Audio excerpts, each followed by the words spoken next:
All right, it is take two. Good morning, everyone. It is Gary Ryan here for the Federal League Flash.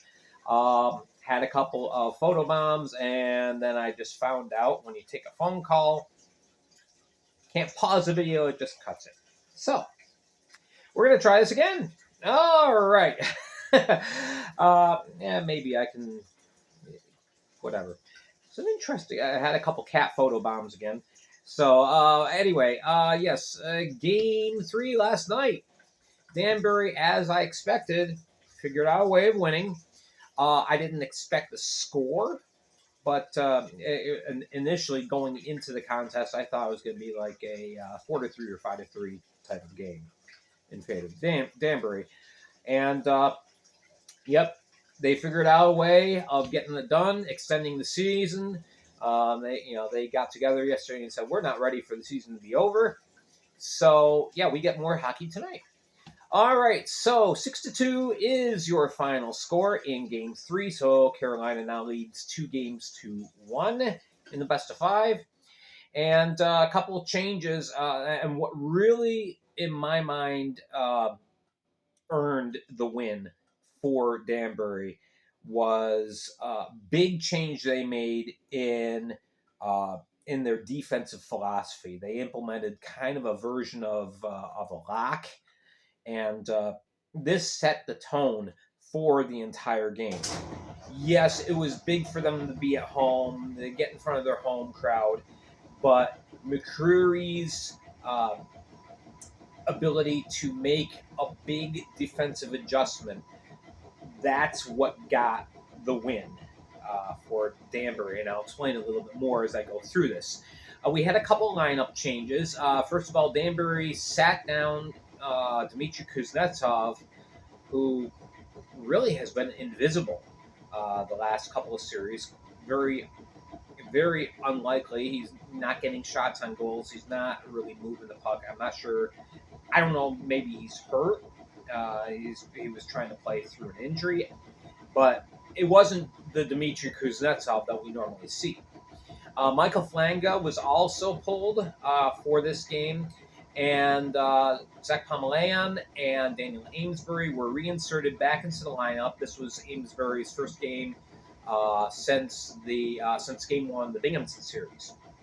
Meanwhile, Carolina did their flip flop. They put Vinny Susi back into the lineup after resting him in Game 2 and sitting Bione. So we had a good crowd. It was almost 2,800 in attendance. Very loud noises. It was well documented that everyone was affected in one way or another by the noise generated by the crowd. Very college-like atmosphere. Anyway, so we get into things, and Carolina starts things off saying we're going to continue just where we left off. Strikes first blow. It's a 4-on-4 situation, and Tucker Firth gets a goal at 3:05, and that was just a second shot on Wilson. So you're thinking, uh-oh. But Wilson only faced one more shot all period. So, it was that lock system that Danbury implemented, and Carolina was just not able to get any time, substantial time in the offensive zone. So, Danbury bides their time. Finally, Daniel McKittrick, who's been quiet since the Elmira series, he comes alive. He scores at 11:19, a beautiful feed from Lucas DeBenedette, who I commented a couple videos ago. He's been going into the playoffs. He's been one of Danbury's hottest players. So we end up in a 1-1 tie at the end of the first. 8-3 are the shots in favor of Danbury. And again, not much offense being generated by either team. However, this style of game definitely favors Danbury. Carolina wants a run and gun type of style.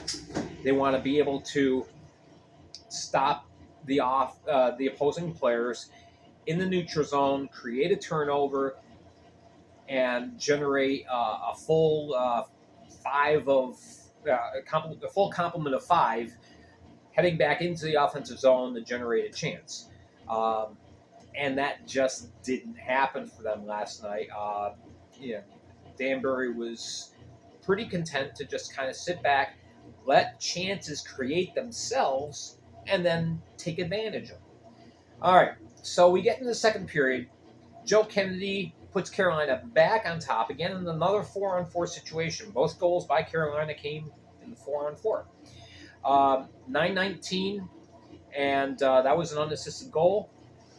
A couple minutes later, again, Daniel McKittrick. So he had himself quite a night, 2 goals and an assist. So that's 11:36. Now, just a minute 7 later, there was a play which a lot of people complained about. I believe it was Panachik that might have pulled somebody down uh, in the defensive zone. Uh, the arm goes up by the officials. It's a delayed call. And Brandon Dollar takes a feed from McKittrick and scores 12:43. A lot of people were complaining about, the referees, gave him the goal. Well, no, it was a 5-on-5 goal. The arm was up on a delayed call, but a penalty had not been called. It was still 5-on-5. So even though this was the goal that ended up being the game winner, it really, from an officiating standpoint, it didn't have a factor in the outcome of the game. Because again, you're still playing 5-on-5. The second you touch up, get your whistle, guy heads to the box, and then you go on the power play and or go to the penalty kill, and you do what you got to do. But again, this is a 5-on-5 goal, so this is not in the officials. Whether you agree with the intended call or not, it didn't play a factor. All right, so it's 3-2 at this point, and then the real backbreaker for Carolina comes in. Anytime you give up a goal in the final minute of the period, it just emotionally drains you, especially if it comes with 2 seconds left in the period. That's exactly what happened as Johnny Ruiz finds an open Daniel Ratcliffe, pops puck home, and that's at 19:58. So now it's 4-2. Big difference. If you're Carolina, there's a big difference between heading into the locker room down 3-2 or 4-2. Sorry, a little washing machine noise there. Got to do what you got to do at home. All right, so yeah, shots in the second period were 16-13 in favor of Danbury, but those 13 shots that Carolina got, most of them were perimeter shots. It was a one and done type of deal. There weren't any second chances being given up by Danbury. There was no mad scrambles in front of Wilson's net. Wilson was able to stay mentally focused, take care of those easy to see perimeter shots. Wilson doesn't let in softies, Danbury is in good shape. So the teams come out for the third period, and at this point, both teams try to settle. Well, Danbury more so really settles into their defensive game. And again, they've got a 2-goal lead. The time is on their side. The clock is their friend.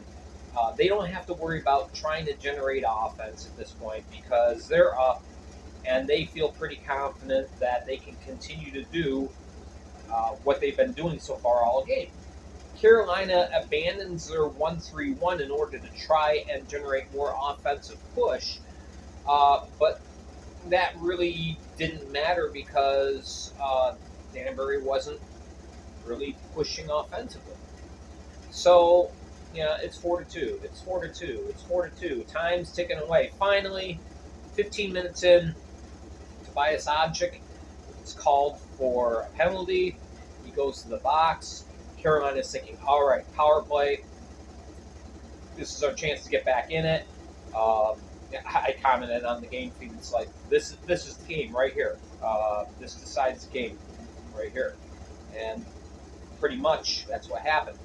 Carolina got a couple of perimeter shots on Wilson, but really did not generate any substantial, sustained offensive play.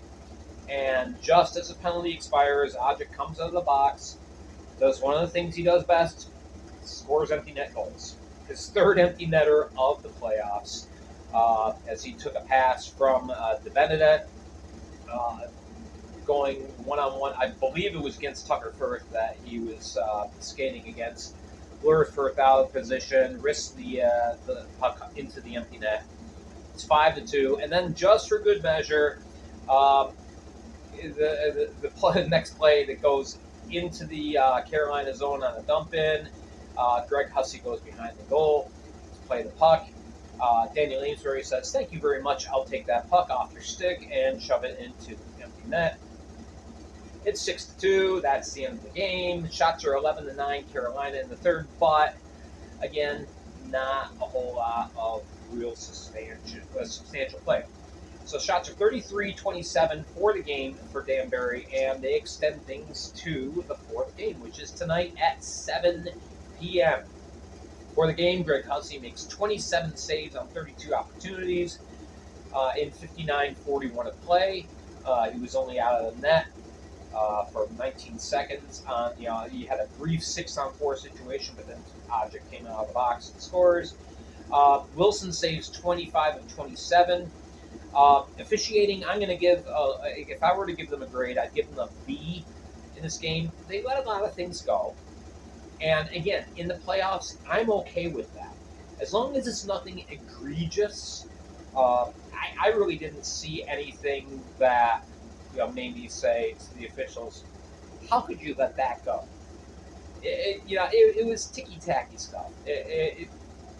Again, this is what makes playoff hockey great, is when the players are able to play the game. They're given the freedom to play. The game's decided by them. It's not decided by the officials. I thought they did a good job. There were quite a few penalties going both ways that weren't called, but I don't think that it would have had a substantial impact on the game. The check line was held in check. Just really nothing happened. And again, it was because of that left wing lock that Danbury implemented. So now the question is for tonight: if you're Carolina, do you stick with Greg Hussey, who's been fantastic? You can't really pin the loss on him. Maybe that goal that Ratcliffe scored at the end of the second period, maybe that's one you'd like to have back. But do you stick with him, or do you go to Boris Pavic? That's the question. If you're Danbury, you're feeling pretty confident. You're at home. You've been able to get a little bit more physical. You've got your defensive system. You're playing a system that helps you win. If you're Carolina, you're also still feeling pretty confident. You've won in Danbury before. You're deeper in talent throughout the whole roster. And you just have to find a way of making an adjustment to get some penetration into the offensive zone, which they have done very successfully this year. So we shall see what happens tonight, 7 o'clock, game 4. And tomorrow is either, it, or we go to game 5 on Sunday.